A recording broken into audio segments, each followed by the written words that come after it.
Tonight we're going to talk about Field Marshal Erwin Rommel, the famous Desert Fox from World War II. He is highly respected among military people throughout the world today, despite the fact he served in the army of Nazi Germany, which seems counterintuitive. But he was basically the product of a solid German middle-class home. His father was a schoolmaster, his mother was a housewife. He grew up with traditional German values. As a child, he was lethargic. He never showed much energy until teenage years, and early in his teenage years, he shook off his lassitude and became a very dynamic person. He would exercise, play tennis, snow ski, bicycles, whatever.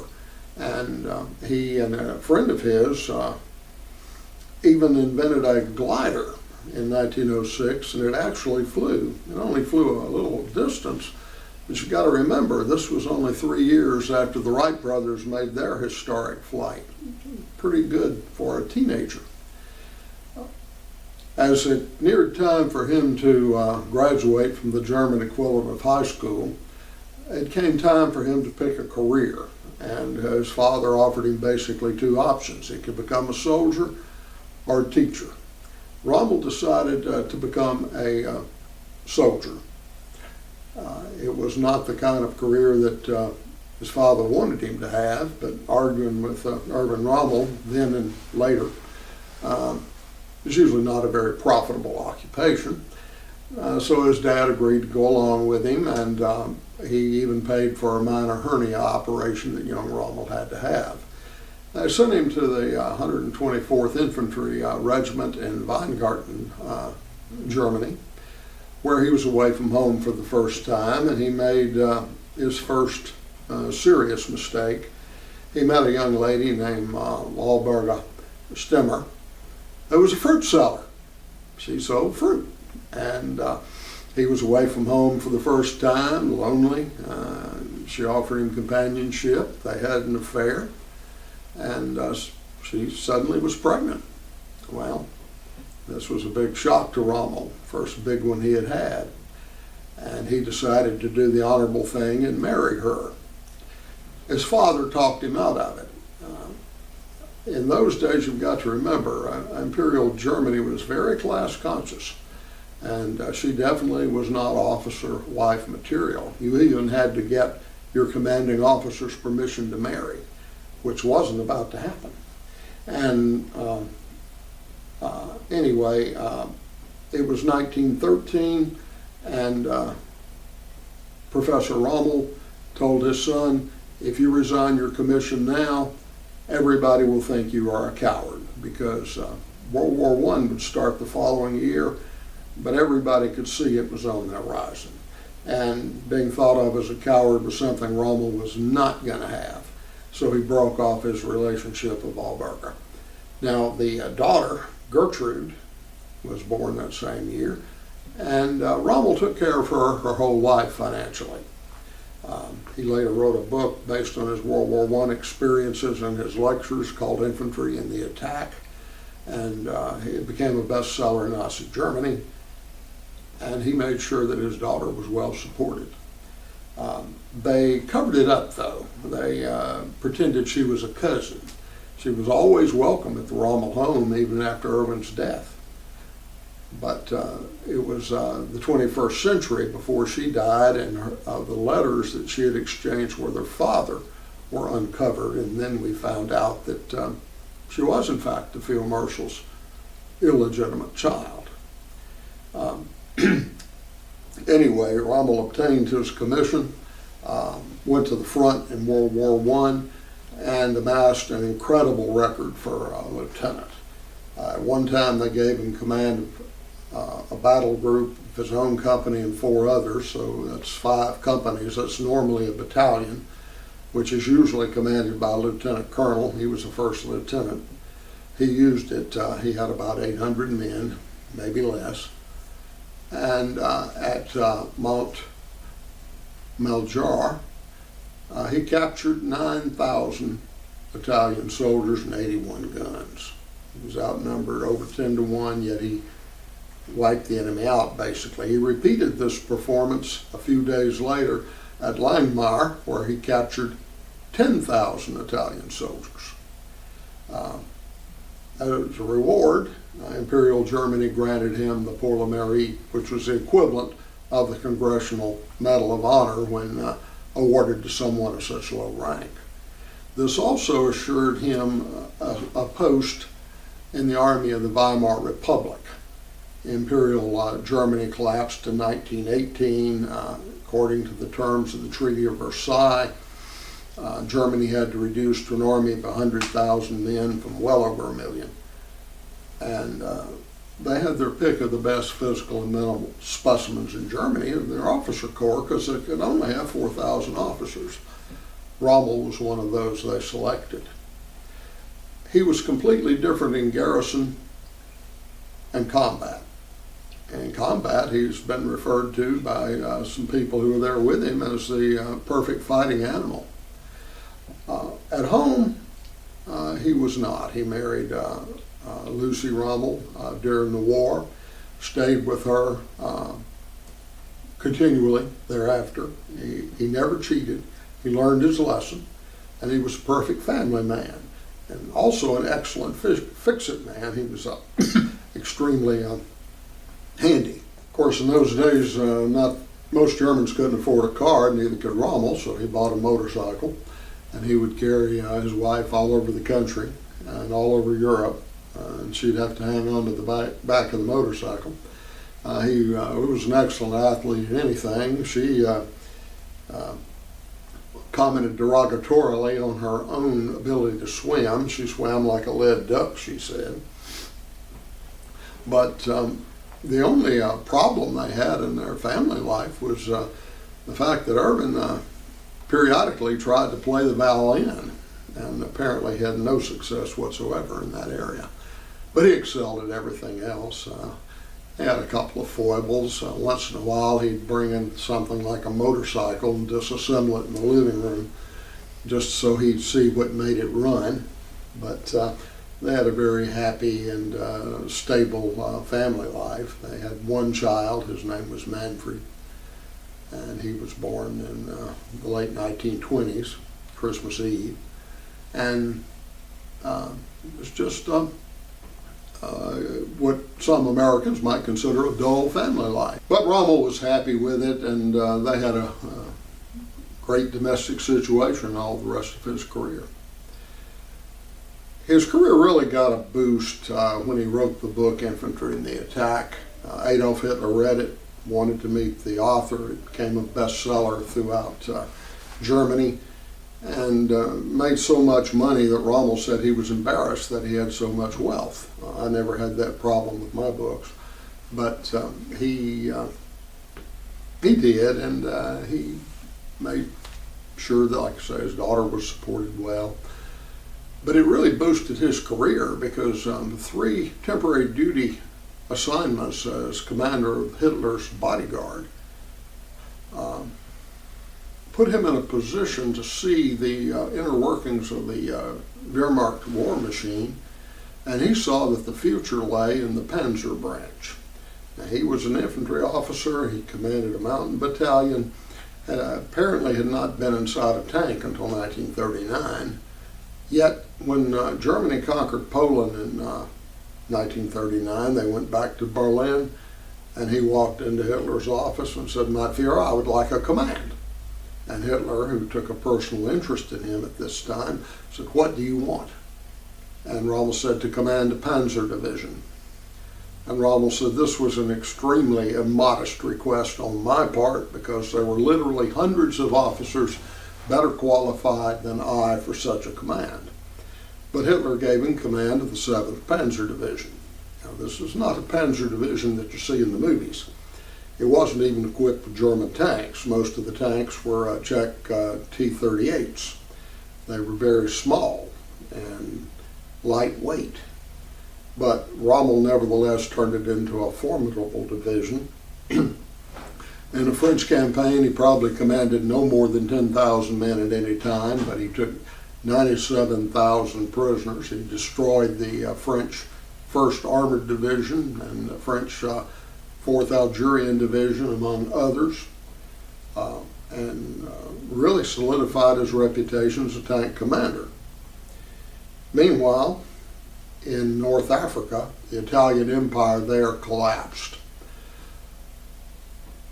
Hitler took a realistic view of Africa. He said the loss of North Africa could be withstood from a military point of view, but it would free up a dozen British divisions which could be used most dangerously. So he decided to create an Africa Corps to contain these British forces.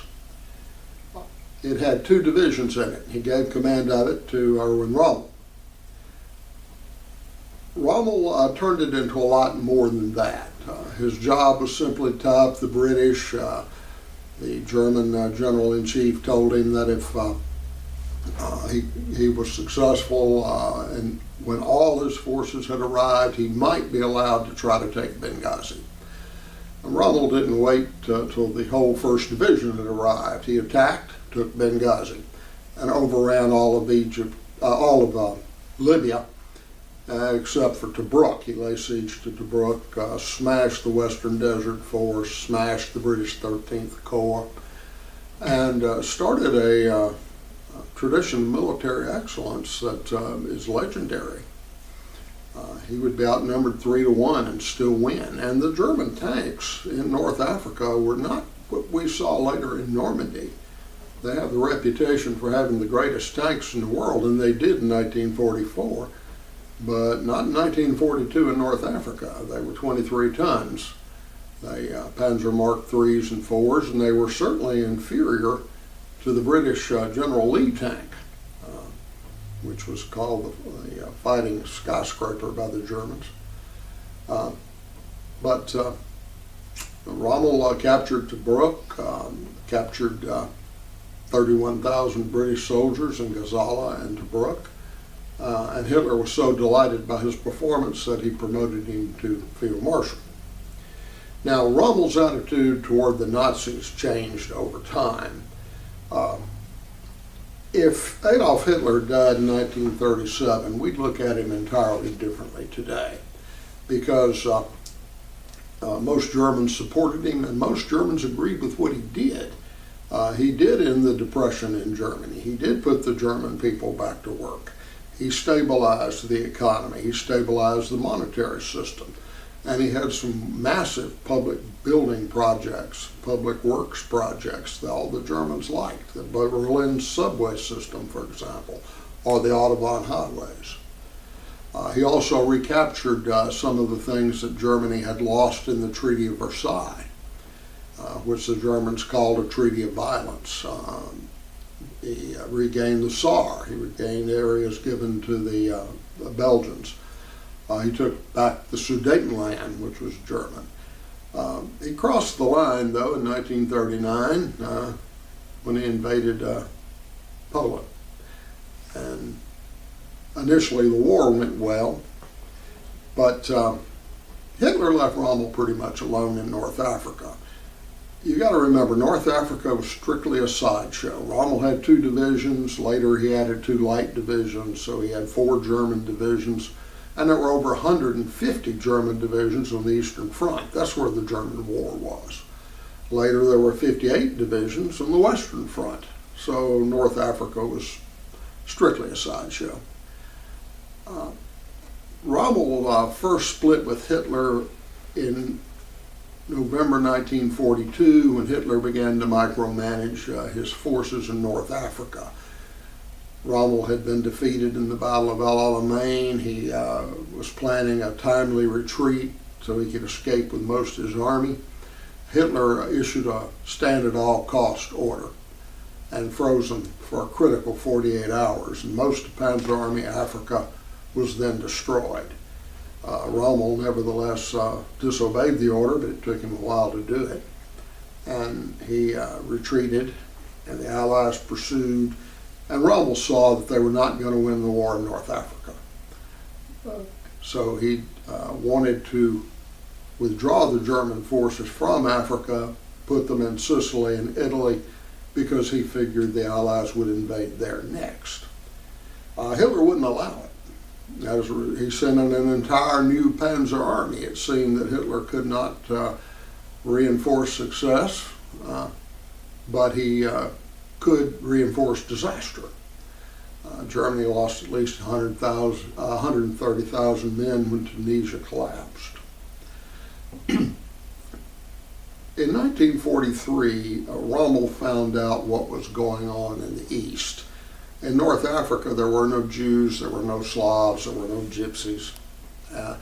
The only indication Rommel had that there was mass murder occurring was an order he got to execute some Jews that had been captured in the Gazala line battles. They were to be liquidated with extreme prejudice, quote the order. Rommel and his chief operations officer, Siegfried Westphal, went behind Rommel's command vehicle and burned the order. They handed the Jews over to the Italians, who treated them like normal Allied prisoners. And some of these people ended up in the Israeli army in the late 1940s. But when he got back to Italy, somebody told Rommel about the Holocaust. They told him about the mass murder of Russians and Slavs and Gypsies. This went against Rommel's principles. Rommel believed in fighting a war without hate. He certainly didn't believe in murdering civilians. He didn't even believe in murdering commandos. He refused to do that. As long as the enemy fought fairly, Rommel was prepared to fight fairly. Once he found out the British commander in North Africa had ordered German prisoners not be given water until they had been interrogated. Rommel grew furious. He wrote the man a letter and said, "Two can play at that game." He said, no British soldiers will be given water until they are interrogated, and insisted that the British commander-in-chief rescind the order, which he did immediately. So Rommel rescinded his order. He fought war like they did in the 19th century, not like Hitler was doing in the East. Later, that same year, 43, Rommel's son Manfred came to him and decided he wanted to join the SS. He was about 14. He thought their uniforms looked sharp, and frankly they do. They're great-looking uniforms, kind of like the U.S. Marine Corps today. The Marine Corps gets a lot of recruits because they have the snazziest uniforms around. Well, so did the SS. Well, Rommel immediately went ballistic, said, "You will not join the SS. I absolutely forbid it." And that took Manfred back because his daddy didn't talk to him that way. He treated him almost as an adult, and they had serious man-to-man conversations. And he said, "Well, why can't I join the SS?" And he said, "I will not have you serving under a man committing mass murder." And Manfred said, "Do you mean Himmler?" And Rommel said, "Yes." And Manfred wanted to know, is Hitler involved? And Rommel basically said, "I don't know, but I'll find out." And of course, we all know now that Hitler was involved. And Rommel turned on him and joined the conspiracy to remove Adolf Hitler. Now, Rommel, I think a little bit naively, did not want Hitler killed. He wanted Hitler arrested, forced to stand public trial, so the German people could find out what he was. Rommel was afraid if he murdered Hitler, he would create a great Nazi martyr. And he had a point. The only problem is it was a little bit naive to think you could arrest Hitler. He wasn't going to allow that. The SS wasn't going to allow it. If there would have been a rebellion or a revolution had they done so. So the conspirators, although they were glad to have Rommel in the camp, decided to assassinate Hitler and didn't tell Rommel. Rommel insisted that Hitler go to the negotiating table after D-Day. he did a great job of holding the Allies on the beach, but all he could do was check them. He couldn't defeat them. And he knew that sooner or later attrition would set in and Germany would be defeated. Hitler refused to discuss peace with the Allies. So Rommel sent him on July 15th, what has gone down in history as the ultimatum of July 15th, telling him he had to make political concessions. He had to draw the correct political conclusions, which was that Germany needed to negotiate. Now, Rommel wasn't aware that the Allies weren't about to negotiate. He thought they would. And he told his aides that if Hitler didn't act, he would. He would open up the Western Front, allow the Allies to pour through France and Germany and end the war. But on July 17th, 2 days afterwards, he was seriously wounded by an Allied fighter bomber. And on July 20th, the conspirators put a bomb under Hitler's table, blew it up, and Rommel was still in a coma at that time. After the attempt of 20 July failed, the Gestapo began to investigate immediately, and they determined that Rommel was involved in the conspiracy. So Rommel went home to recover from his wounds. Hitler sent a couple of emissaries and gave Rommel a choice. He could stand trial in front of the People's Court, in which case his guilty verdict was foreordained. He'd be executed. Or he could commit suicide. Well, Rommel said, "I'll take the People's Court." He was fearless. He felt he could defend himself. The emissaries then said, "Well, if you do that, we will take the standard procedures against your family." The Nazis had a doctrine called Schwevenhofs, collective family responsibility. In other words, if you did something treasonable, your whole family was held responsible for it. And his wife Lucy and his son Manfred would both end up in concentration camps if they were lucky. Rommel responded, "I'll be dead in 15 minutes." And within half an hour, he was dead. He took cyanide. So Rommel changed completely. He, as a Hitler supporter in the 30s, he never did join the Nazi Party, but he became a leader in the anti-Hitler conspiracy in 1944, and he paid the ultimate price for that. That was entirely consistent with the man. He was fearless. He had both civil and physical courage.